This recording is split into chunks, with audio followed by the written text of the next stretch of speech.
अब ये कहानी शुरू होती है। ये साल था 2013 का, जब सेंटा क्रूज में आदित्य नाम का एक लड़का रहा करता था एंड सोनम नाम की एक लड़की रहा करती थी। वो अपने माँ बाप के साथ रहते थे, लेकिन उनका ना थोड़ा बहुत अफेयर चल रहा था उस वक्त। एंड वो दोनों एक दूसरे को काफी ज्यादा पसंद करते थे। ऐसा नहीं था कि उनको बहुत ज्यादा समय हो गया था एक दूसरे को डेट करते हुए या फिर एक दूसरे को देखते हुए, बहुत कम समय हुआ था। लेकिन फिर भी ना उनके मन में एक ऐसी चाह थी कि ये जो रिश्ता है ना, अगर हमने इसे सिर्फ एक डेटिंग तक ही रखा ना तो ये सिर्फ बिगड़ता चला जाएगा। फिर शायद आदित्य ने ऐसा सोचा कि शायद से अभी हमें शादी कर लेनी चाहिए एंड सोनम के पेरेंट्स भी मान गए थे। तो अभी फाइनली उन्होंने शादी कर ली। लेकिन सेंटा क्रूज के पास में ही उन्होंने सेंटा क्रूज में ही एक घर ढूंढ लिया जहाँ पे उनको रहना था, क्योंकि वो माँ बाप के साथ नहीं रह सकते थे आफ्टर मैरिड। सो उन्होंने सेंटा क्रूज में एक बिल्डिंग देखी जो कि बहुत अच्छी थी। वहाँ के जो लोग थे वो लोग बहुत अच्छे थे। आते ही उनका बहुत अच्छे से स्वागत किया गया था वहाँ पे। एकदम फैमिली टाइप की वाइब आती थी उस घर से। एंड ये जो कपल्स थे आदित्य और सोनम, एक सरप्राइजिंग बात थी गाइस कि ये लोग इस घर में इनके शादी के 3 दिन बाद ही शिफ्ट हो गए थे। मतलब एकदम न्यूली मैरिड कपल है, बस 3 दिन हुए शादी होती है। सोनम अभी इस इच्छा में थी कि अभी ऑफकोर्स हर किसी की जिस तरीके से शादी होती है, शादी के बाद हनीमून पे जाया जाता है, तो हम भी जाएंगे, ये सब कुछ उसके दिमाग में था।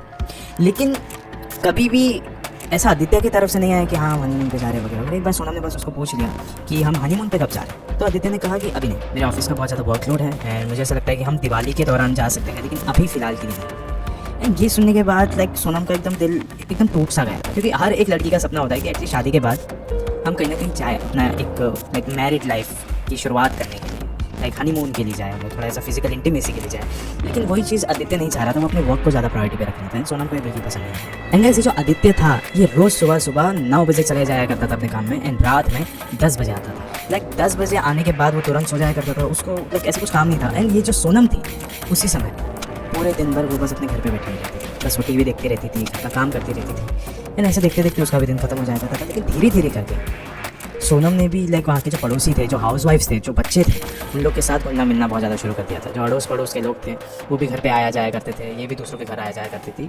बस ये बस मैं यहाँ पे इसलिए कह रहा हूँ क्योंकि शाम को जैसे 6 बज जाते थे तो ऑफकोर्स सोनम को अपने घर पे जाना पड़ता था या फिर लोगों को चले जाने को कहना पड़ता था, because at the end Aditya आ जाता था, इसको भी काम पे लगना था। एंड रात को वही चीज़ें होती थी, ना आदित्य आके बात करता था, ना आदित्य आके अपने दिन भर की जो उसको तकलीफ हुई है वो बताता था, ना रोमांस होता था, ना इंटीमेसी होती थी, हंसी मजाक तो दूर की बात है, कुछ भी नहीं होता था। और बस आके सो जाया करता था। सोनम इस शादी से बिल्कुल भी खुश नहीं थी, क्योंकि वो उसे किसी भी एंगल में खुश नहीं रख पा रहा था, ना ही फिजिकली और ना ही मेंटली। फिर अब ये एक दिन की बात है जब आदित्य ऐसे सुबह उठा है ना, आया वो सोनम के पास है। उसने कहा कि सोनम मेरे ना जरा 2-3 ब्रीफकेस निकाल दो, मैं कुछ 4-5 दिन तक के लिए रहूँगा नहीं यहाँ पे। सोनम ने पूछा क्यों? तो उसने बोला कि एक्चुअली मेरे ऑफिस की ट्रिप है दुबई की, मैं वहाँ जा रहा हूँ। और अब तक सोनम को ऐसा लग रहा था कि आदित्य मजाक कर रहा है, वो उसे भी लेके जाएगा, क्योंकि ऑफकोर्स न्यूली मैरिड कपल है।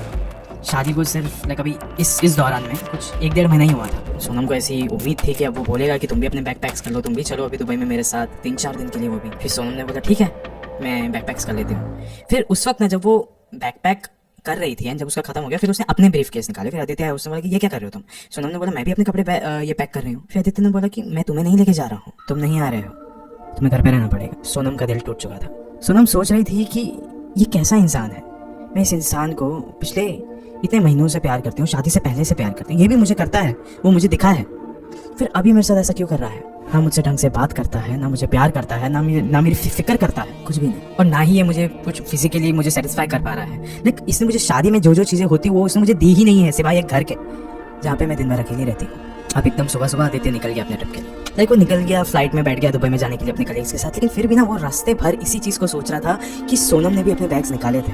बस मैं फाइनेंशियली इतना ज़्यादा मैं प्रॉपर नहीं हूँ कि मैं उसे भी लेके जा सकूँ, लेकिन ये मैं उसे बोल ना सका।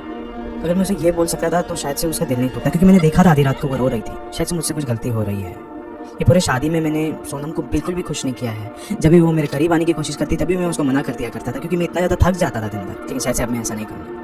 अब मैं जाऊँगा और जाके उससे माफ़ी मांगूंगा। मैं 4 दिन में जाने वाला था इंडिया में, लेकिन नहीं, अब मैं 3 दिन में ही जाऊँगा, जल्दी से अपना यहाँ का जो काम है वो वगैरह सब कुछ निपटा कर। फिर उससे सोनम को कॉल करके कहा था कि मैं 4 दिन में आने वाला हूँ ऑफकोर्स, लेकिन वो तीसरे दिन ही इंडिया में पहुँच गया। अब फाइनली वो अपने घर पे आ रहा था, टैक्सी में बैठा हुआ था। उसे रास्ते में एक फ्लावर की शॉप दिखी, वो वहाँ पे गया, उसने जल्दी से फ्लावर लिया एंड वो टैक्सी में बैठ के अभी अपने घर की ओर बढ़ गया। उसके पास ऑलरेडी घर की चाबी थी एंड उसने बोला मैं ना सरप्राइज दूंगा अभी सोनम को। ठीक है, उसने चाबी से दरवाज़ा खोला एंड अंदर घुसते ही उसने देखा कि सोनम किसी और मर्द के साथ एक सोफे पे बड़े करीब होकर बैठी है। बहुत ज़्यादा इंटीमेट थे वो दोनों। ये देखकर आदित्य एकदम सहम गया था, रो पड़ा वहीं पे, वो डर गया था। कि ये क्या देख लिया मैंने। उसने कुछ नहीं कहा सोनम को, बिल्कुल भी नहीं, लाइक एक लफ्ज भी नहीं निकाला उसने। लेकिन फिर भी उसने बस अपनी आंखें बंद करी, अपनी आंसू पोंछे एंड वो घर से बाहर निकल गया। सोनम ने भी देखा कि आदित्य ने ये सब कुछ देख लिया है। वो उठी जल्दी से एंड उसे भी रियलाइज हुआ शायद से मैंने बहुत बड़ी गलती कर दी है, बहुत बड़ी गलती हो गई मुझसे, देख मुझे ऐसा नहीं करना चाहिए था। फिर सोनम भी अपने घर से भागते हुए बाहर निकली आदित्य को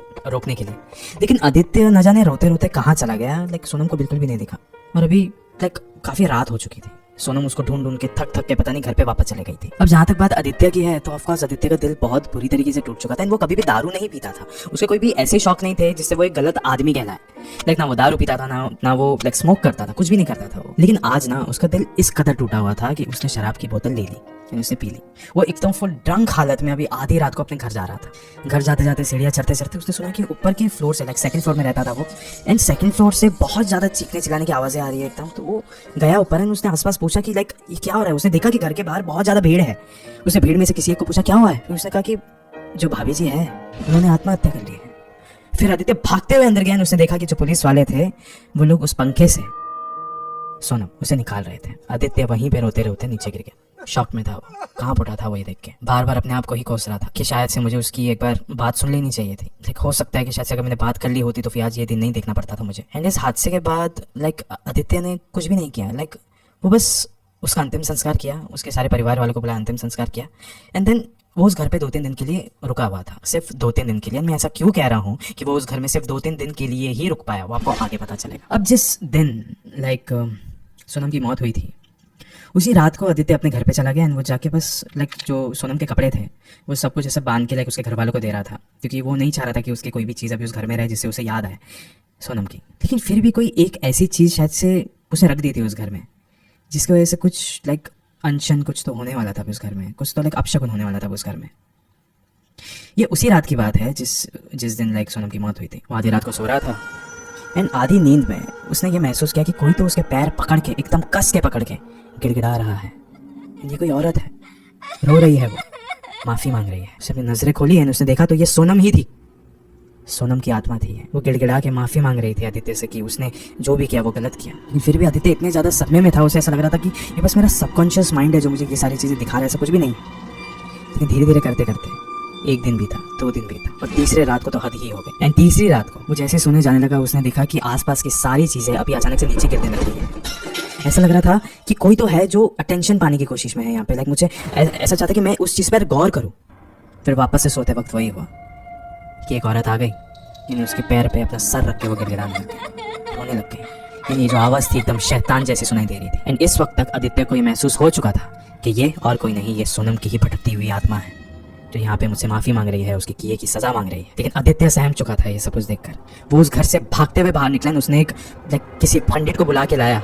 उस पंडित ने बोला कि इस दरवाजे को मंत्र तंत्र से हमें बंद करना पड़ेगा, वरना इसकी आत्मा बाहर आती रहेगी, भटकती रहेगी, आसपास के लोगों को भी ये जीने नहीं देगी। तो उस घर को उसने मंत्र तंत्रों से बंद कर दिया। एंड आदित्य ने उस घर को कभी किसी के लिए बेचा नहीं, उस घर को उसे अपने ही नाम पे रहने दिया। लेकिन उसने ये देश छोड़ दिया और वो दुबई शिफ्ट हो गया। लेकिन अब ना देखते देखते काफ़ी वक्त बीत गया था एंड उसके आसपास जितने भी लोग रहते थे, उस घर के आसपास जो भी पड़ोसी थे, उनका कहना ये था कि हम ना शाम को कुछ 7-8 बजे के बाद घर से बाहर नहीं निकलते हैं, ना ही अपने बच्चों को निकलने देते हैं, क्योंकि ऐसा हमें लगता है कि ये जो घर है सोनम का जो आदित्य ने छोड़ के चला गया था, यहाँ पे अंदर से ना रोने की आवाज़ें आती है, हंसने की आवाज़ आती है कि जैसे कोई तो इंसान है अंदर, वो पागल हो चुका है, कोई तो गिड़गिड़ा गिड़गिड़ा के रोता है। और हमें ऐसा लगता है कि ये सोनम की ही भटकती हुई आत्मा है जो अंदर भटकती है, चलती है, दौड़ती है, हर चीज़ की आवाज़ें सुनाई देती है। लेकिन ये घर तो बंद है, ये कमरा काफ़ी महीनों से बंद है और ना ही आदित्य ने इसे किसी को भी बेचा है कि अंदर कोई और आप है। इस दरवाजे के बाहर तो तावीज़ लगे हुए हैं, अंदर कोई कैसे जा सकता है, तो अंदर कौन है। अभी एक बार की बात है जब ये इसी घर के एक सामने वाले घर में एक इलेक्ट्रिसिटी वाला आया था। उसने आके से नॉक किया